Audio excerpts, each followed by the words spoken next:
बैंकों में हमारा पैसा जो रखा हुआ है पीपीएफ अकाउंट के रूप में, उस पर 1 अक्टूबर से आने वाला है change.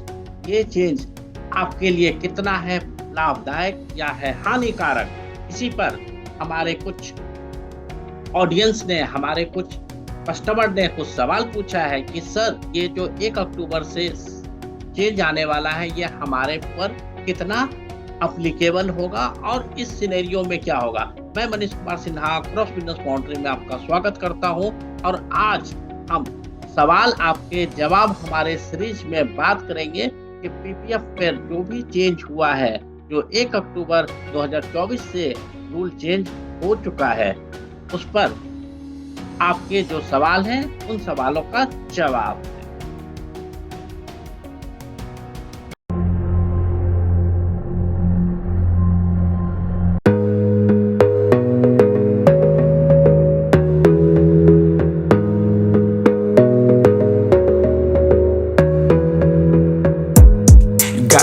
On yourself, on your faith, on your dreams, on your mind, on your health, yeah.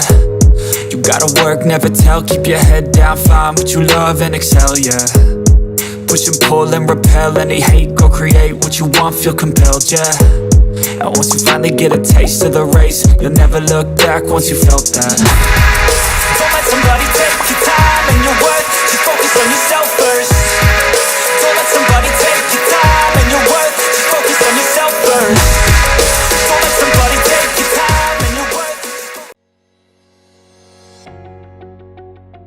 पहला सवाल मिस्टर सुमेश ने पूछा है कि क्या ये जो पीपीएफ अकाउंट का जो चेंज है जो 1 अक्टूबर से आने वाला है, ये सुकन्या समृद्धि योजना अकाउंट पर भी एप्लीकेबल है। तो सुमेश जी, मैं आपके सवाल का जवाब इस तरीके से देता हूँ। सबसे पहले नो। अब ये नो क्यों है ये आपको समझना चाहिए। पीपीएफ और सुकन्या समृद्धि अकाउंट का जो दोनों अकाउंट का पर्पस है वो अलग अलग है। सुकन्या समृद्धि अकाउंट को बोला ही गया है कि जब तक आपके बच्चे 7 ईयर्स से कम हो, आपकी बेटी हो, तो उस केस में आप सुकन्या समृद्धि अकाउंट ओपन करवा सकते हैं। लेकिन पीपीएफ जो कि कहलाता है प्रोविडेंट फंड, तो प्रोविडेंट फंड जनरली हम जॉब जब स्टार्ट करते हैं, अर्निंग स्टार्ट करते हैं, तब शुरू होता है। तो अगर हमने माइनर बच्चे के नाम पर पीपीएफ अकाउंट खोला है और माइनर बच्चा तो कमाता नहीं है, तो इस तरीके से एक तरीके से हम गलत कर रहे थे।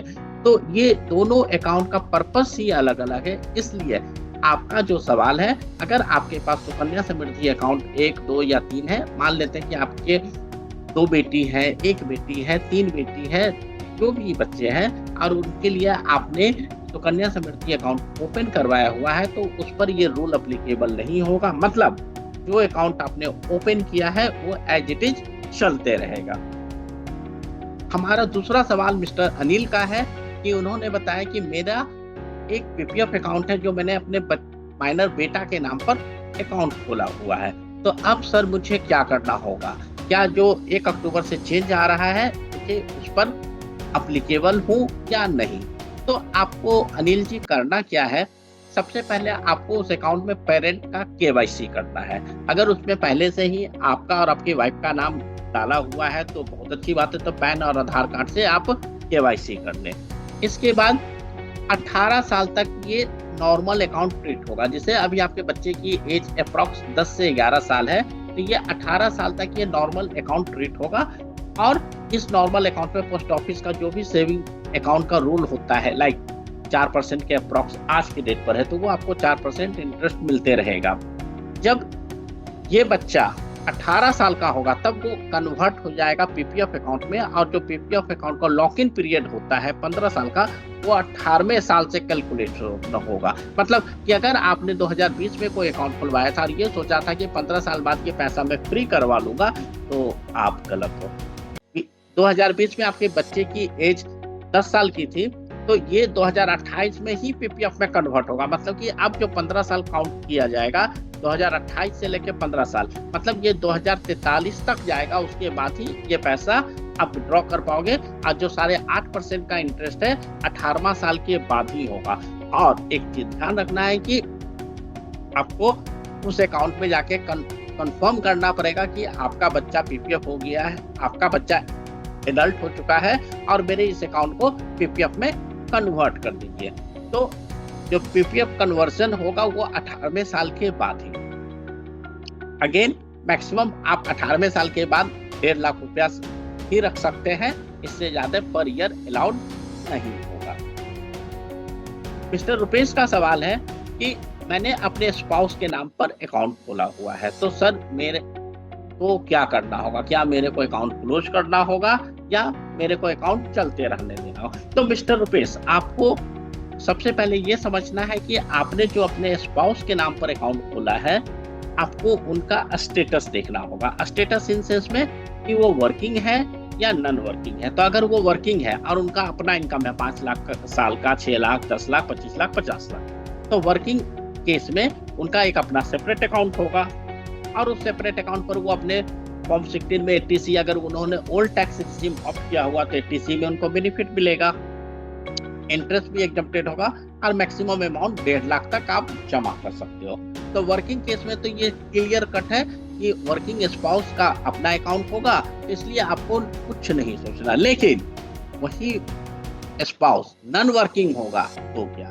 तो non working spouse PPF account के लिए एलिजिबल नहीं है क्योंकि वो वर्किंग नहीं है। तो ऐसे केस में अगर इनकम टैक्स को ये पता चलता है, बैंक को ये पता चलता है कि आपकी वाइफ नॉन वर्किंग है, आपकी स्पाउस नॉन वर्किंग है और आपने उनके नाम पर 1 या 2 पीपीएफ अकाउंट खोल रखा है, तो अगेन ये रूल अप्लीकेबल होगा और ये टैक्स इविजन में माना जाएगा और इसके साथ जो आपका पीपीएफ अकाउंट है उसको नॉर्मल अकाउंट ट्रीट कर दिया जाएगा और 80C का तो कोई बेनिफिट मिलने का ऑप्शन ही नहीं है, कहानी ही नहीं है। कारण आप बोलोगे कारण जी, कारण यह है कि आपकी जो वाइफ है वो नॉन वर्किंग है। जब नॉन वर्किंग है तो 80C का ऑप्शन ही नहीं बनता है, आपने ITR ही नहीं फाइल किया है। अगेन इंटरेस्ट नहीं दिया जाएगा। जो 1 अक्टूबर 2024 से रूल आ रहा है उसमें कहता है कि अगर आपके पास एक से ज्यादा पीपीएफ अकाउंट है तो हम आपको एक अकाउंट में पीपीएफ इंटरेस्ट देंगे, बाकी पर कोई इंटरेस्ट नहीं देंगे। तो वही चीज नॉन वर्किंग स्पाउस में भी कंसीडर होगा क्योंकि ये टैक्स इविजन माना जाएगा और ये माना जाएगा ये अकाउंट आपकी वाइफ का नहीं है, ये अकाउंट आपका है और उस केस में कोई इंटरेस्ट नहीं दिया जाएगा। 1.5 लाख का कोई लिमिट का कोई क्वेश्चन ही नहीं बनता है क्योंकि अब आप उसमें पैसा डालो ना डालो इंटरेस्ट ही नहीं मिलेगा। तो 1.5 लाख क्या 15 लाख रुपए डाल दो। तो आई होप कि रुपेश जी आपके सवाल का जवाब मिल गया। मिस्टर संतोष एक NRI है, उनका सवाल है कि मैंने एक अकाउंट खोला था जब मैं रेसिडेंट था, 2016 में इंडिया में था, अब मैं NRI हूँ, अब मैं क्या? तो रुपेश जी आपका सवाल बहुत ही सही है क्योंकि बहुत सारे ऐसे इंडियन हैं जब वो इंडिया में थे तो उन्होंने पीपीएफ अकाउंट खोला और उसके बाद वो इंडिया से बाहर चले गए और वो आज की डेट पर NRI है। अगर ऐसा सिनेरियो है तो आपको इस केस में एक चीज ध्यान रखना है कि जो 1 अक्टूबर से चेंज हो रहा है, यहाँ पर कहता है कि NRI अब पीपीएफ अकाउंट नहीं रख सकते। इसका मतलब आपका जो पहले से अकाउंट है उसको आपको क्लोज करवाना पड़ेगा, कंटिन्यू करने का ऑप्शन नहीं है। अब आप कहोगे कि मैं USA से, UK से, ऑस्ट्रेलिया से पीपीएफ अकाउंट क्लोज करवाने आओ, मेरी तो कॉस्टिंग ही 1.5 लाख रुपया टिकट का लग जाएगा। एग्री। अभी आप बताओ, अब जब भी 2 महीने, 6 महीने, साल, 2 साल, 3 साल के बाद आप आओगे या ऑनलाइन रिक्वेस्ट डाल सकते हो, आप अपने पीपीएफ अकाउंट को क्लोज करवा सकते हो। अगर बैंकिंग कहता है कि नहीं आपको आना ही पड़ेगा, तो आप जब भी नेक्स्ट विजिट होगा 2 महीने, 6 महीने, साल, 2 साल, 3 साल में, उस टाइम आप काम करवा लेना क्योंकि 1 अक्टूबर के बाद आपके उस पीपीएफ अकाउंट पर कोई इंटरेस्ट नहीं मिलना है क्योंकि गवर्नमेंट का ये कहना है आप NRI हो तो आपको हम इंडिया में पीपीएफ अकाउंट रखने का अपॉर्चुनिटी ऑप्शन नहीं देंगे क्योंकि आपके पास सिर्फ 2 अकाउंट रखने का ऑप्शन है, NRO और NRE अकाउंट।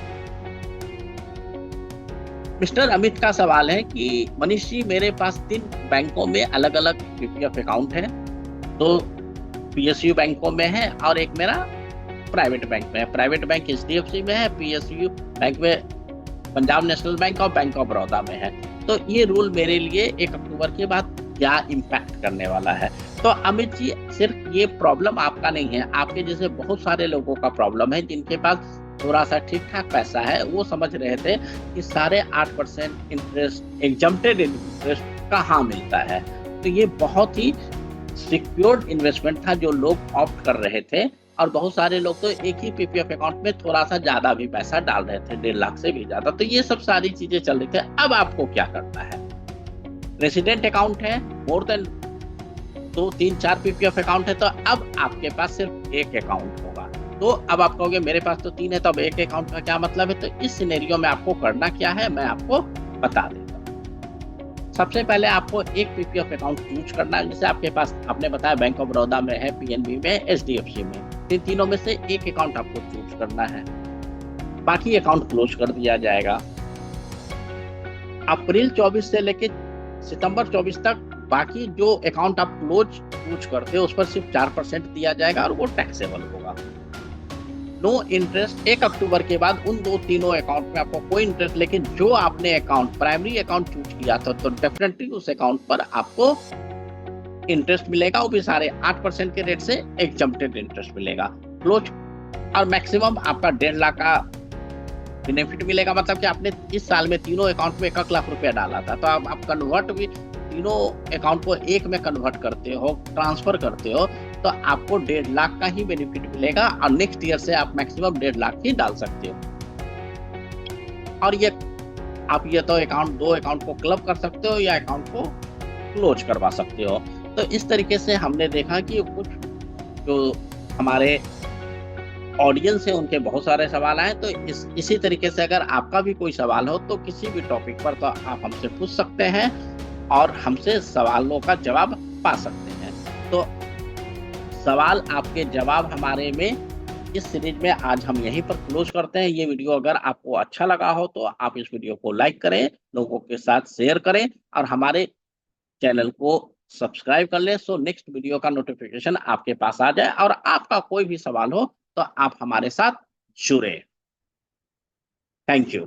Audio Jungle.